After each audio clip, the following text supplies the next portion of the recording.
C'est une idée de projet qui vient suite à des échanges multiples faits de manière, on va dire, spontanée avec plusieurs acteurs. C'est des acteurs aussi bien académiques, donc académiciens, que des acteurs praticiens sur le terrain. C'est des opérationnels sur le terrain.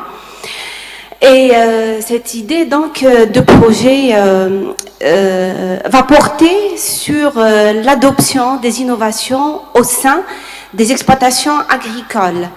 Et dans ce projet, nous avons donc l'ambition d'intégrer bien sûr la dimension durabilité. Donc en réalité, la réflexion est faite par un ensemble d'acteurs, mais la présente communication est donc rédigée par moi-même, Yasmina Yacoubi, chercheur au CREAD. Donc si vous voulez, c'est l'académicienne de l'équipe. Et Raja Ahmed, qui est agronome, ingénieur agronome, praticien. Il est sur le terrain depuis plus d'une trentaine d'années. Donc c'est sur lui que nous comptons pour tout ce qui est action terrain. En fait, cette réflexion vient suite à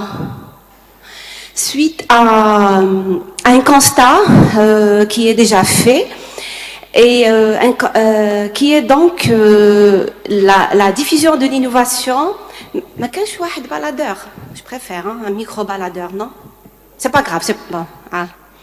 Donc, qui voudrait que la diffusion de l'innovation n'obéit plus à un schéma classique, qui voulait que tout soit concentré au niveau central, au niveau public.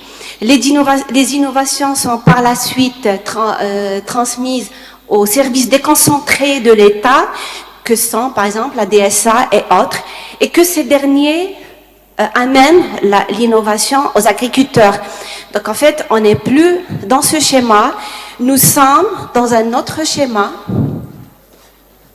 Donc on est dans un autre schéma de coordination qui situe l'agriculteur au centre d'un environnement, et dans cet environnement évolue un ensemble donc d'acteurs à caractère administratif, commercial, technique, professionnel et autres. Et ce schéma global ne peut pas être fonctionnel sans une réelle coordination entre les différents acteurs. Donc en fait, ce projet a deux principaux volets.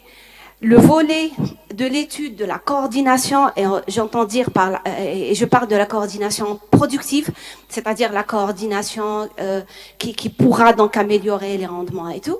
Et il y a un volet aussi de mise en place des innovations, une installation des innovations.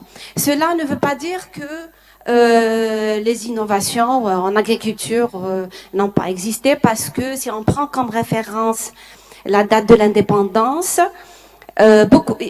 les pouvoirs publics donc avaient introduit des innovations, parce que, par exemple, le fait de stipuler la création de coopératives, c'était une innovation organisationnelle. Le fait de préconiser aussi des réformes agraires et de mettre en place des textes de loi, c'était une innovation aussi en soi institutionnelle. Sauf que le mot innovation n'était pas institutionnalisé, donc il n'apparaissait pas dans le discours politique officiel.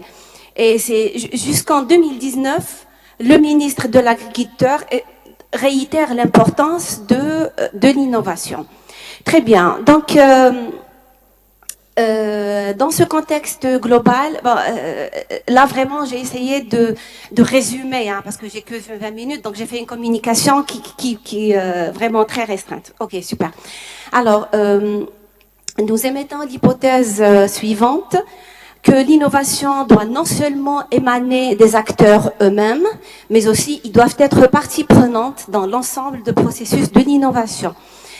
En effet, des auteurs comme Bnenouch expliquaient en 2016 que les acteurs conventionnels ne suffisent pas pour ne suffisent pas pour transmettre, diffuser l'innovation. Ce ne sont pas les seuls acteurs de l'innovation. Alors, d'autres auteurs, là je cite vraiment quelques-uns, d'autres auteurs montrent comment les agriculteurs sur le terrain arrivent à surmonter des contraintes majeures. C'est des contraintes liées principalement à des problèmes techniques. Mais en plus, ce qui a vraiment nourri notre réflexion, c'est la notion d'agriculteur entrepreneur. C'est une notion qui est de plus en plus mise en avant ces dernières années. Et là, les auteurs sont nombreux. Là, je cite quelques-uns. Très bien. Alors. Non, là, je vais faire... très bien. Alors, par rapport à cela, nous émettons la question de recherche suivante. Dans quelle mesure la nouvelle coordination des différents acteurs dans le secteur agricole permettrait-elle l'adoption des innovations? Parce qu'on est réellement dans un problème d'adoption. Et comme le disait ce matin Monsieur Ibn Issa, l'Algérie, c'est pas les domaines privés de l'État au nord où c'est vraiment... Ok, bon, je vais pas trop...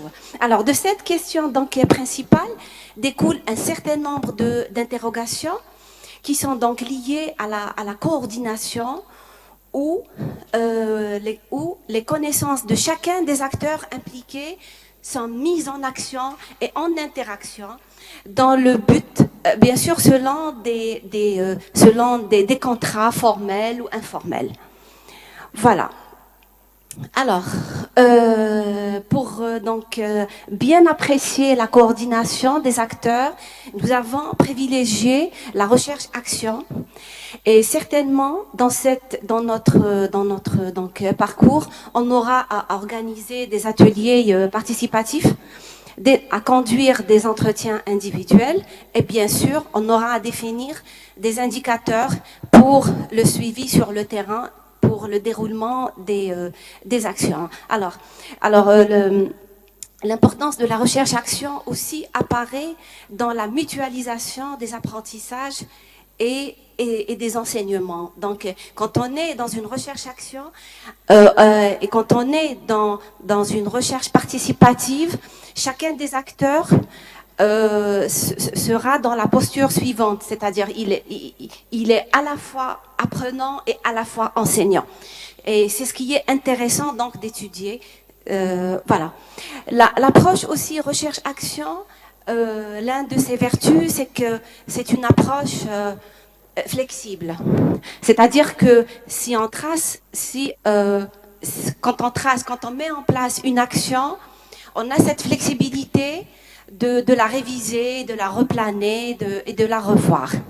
Très bien. Donc, pour respecter les principales étapes de la recherche-action, que sont donc l'identification des problèmes concrets sur le terrain, la préparation d'un plan d'action et analyser les résultats apporter des réponses.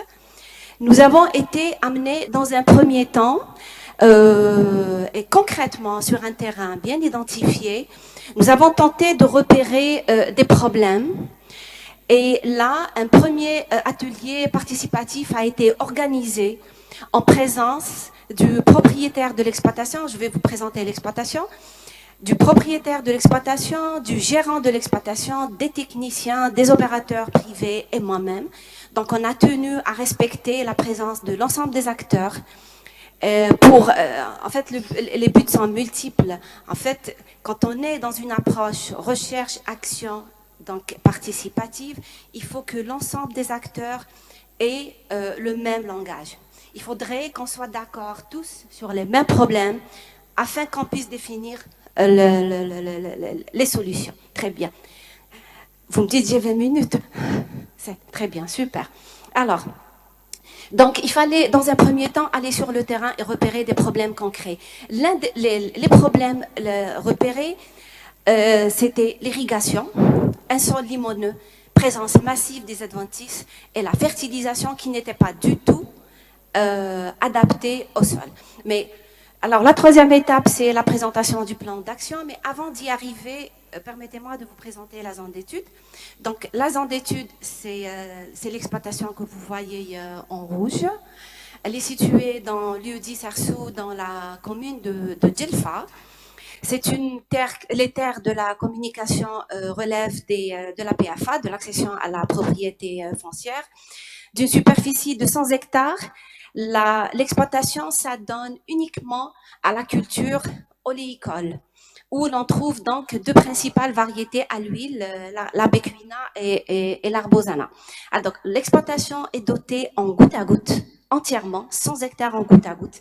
Elle est conduite en super intensif, 1800 plants par hectare. Elle est irriguée à partir de deux bassins et deux bassins qui puisent l'eau d'un certain nombre de forages. Donc, comme je vous l'ai dit, ce travail s'inscrit dans un projet dont l'objectif global, c'est l'adoption efficace et durable des innovations dans les exploitations agricoles. Les objectifs spécifiques ne peuvent pas être autres que ceux donc des problèmes repérés. Donc, on prévoit dans un premier temps la mise en place d'un système innovant d'irrigation, IPE. Dans un deuxième temps, enfin, c'est des actions il y a des actions qui se font bien sûr d'une manière simultanée. Donc, on prévoit la fertilisation organique du sol par des apports en minerais et bactéries. La lutte contre les adventices constitue le troisième objectif spécifique. Et enfin, il fallait penser aussi à l'économie de l'énergie. Donc, on installera des panneaux photovoltaïques. Très bien. Donc, je savais que j'ai pas beaucoup de temps, donc pour le plan d'action. Ah, très bien. Alors, pour le plan d'action, en fait, comme je vous l'ai dit, on est en plein montage de la proposition du projet. Et, bon, comme vous savez, il n'y a pas un prototype du plan d'action. Le plan d'action, c'est un canevas qu'on prépare selon les données, selon. Donc, il y a deux parties bien distinctes dans le projet. Il y a la partie coordination productive qui sera portée par moi-même. Il y a la partie installation des innovations sur le terrain. On a jugé donc plausible de faire deux canevas de plan d'action. Alors, le premier est dédié aux acteurs qui opèrent sur le terrain. Nous avons donc pris dans la colonne les objectifs définis et qu'on a déclinés en actions. J'ai pas mis le détail des actions, sinon j'aurais pris 4 pages. Donc, pour chaque objectif spécifique correspond un ensemble d'actions. Ces actions sont donc à la charge d'un responsable. Nous avons défini aussi le responsable des actions avec la durée exacte et bien sûr une échéance. Très bien. Alors, concernant ma partie, en tant qu'académicienne et désireuse de dupliquer l'expérience de recherche-action, parce que j'ai eu la chance de mener un projet recherche-action, je serai donc responsable de l'identification des acteurs impliqués, de l'analyse de ces acteurs et de dire qui est l'acteur le plus influent, le plus important, l'élaboration des cartes de ressources sur place avec des acteurs autochtones sur place, mais surtout je procéderai à la caractérisation des contrats établis, informels ou formels. Alors, je suis responsable aussi d'analyser les processus d'installation des innovations. Je vais essayer d'arbitrer les conflits, de les résoudre. Je sais pas, c'est peut-être une prétention.